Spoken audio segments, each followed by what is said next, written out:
Commission के मुताबिक chief election commissioner और मेंबरान इलेक्शन कमीशन के दफ्तर से रवाना हो गए हैं। पेशावर हाई कोर्ट के फैसले पर इलेक्शन कमीशन में मुशावरती इजलास कल होगा। आज पेशावर हाई कोर्ट की जानिब से ये बड़ा फैसला सामने आया। पाकिस्तान तहरीक इंसाफ को रिलीफ मिला, बल्ला वापस मिल गया, लेकिन इलेक्शन कमीशन का ये कहना है कि अभी तक पेशावर हाई कोर्ट का तहरीरी फैसला मौसूल नहीं हुआ, इसलिए मुशावरती इजलास अब कल होगा। फहद चौधरी से मज़ीद तफसीलात जानते हैं। फहद, बताइए।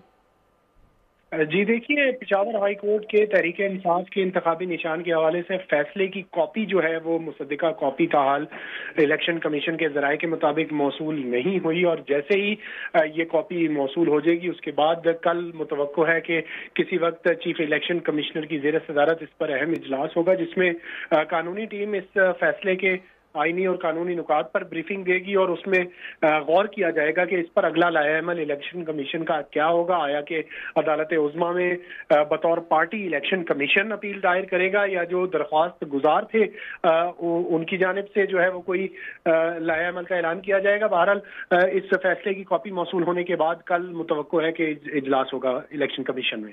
जी तो फहद, अभी आप जिस तरह से जिक्र कर रहे थे कि इलेक्शन कमीशन फरीक बनेगा या दरख्वास्त गुजार जिसकी जानिब से दरख्वास्त दायर की गई थी वो इसमें फरीक बन सकते हैं, दरख्वास्त गुजार के हवाले से बताइएगा, ये कौन था इस केस में?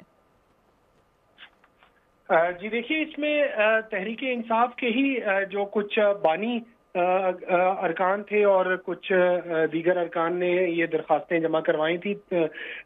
लगभग 10 से 11 दरखास्त गुजार थे इसमें, जिन्होंने पीटीआई के इंट्रा पार्टी इंतखाबात को चैलेंज किया था। इसमें जो बानी रुकन हैं अकबर एस बाबर, वो भी दरखास्त गुजार थे। इसके अलावा दीगर एडवोकेट्स की जानिब से भी दरखास्तें दायर की गई थी। बहरहाल जैसा कि आपने देखा कि पेशावर हाई कोर्ट का जो पहले हुक्मनामा आया था जिसमें स्टे ऑर्डर दिया गया था, उसके खिलाफ भी इलेक्शन कमीशन खुद पेशावर हाई कोर्ट में अपील लेकर गया था। तो अभी भी ये तवक्को की जा रही है कि इलेक्शन कमीशन खुद ही सुप्रीम कोर्ट से रुजू कर सकता है। शुक्रिया आपका फहद।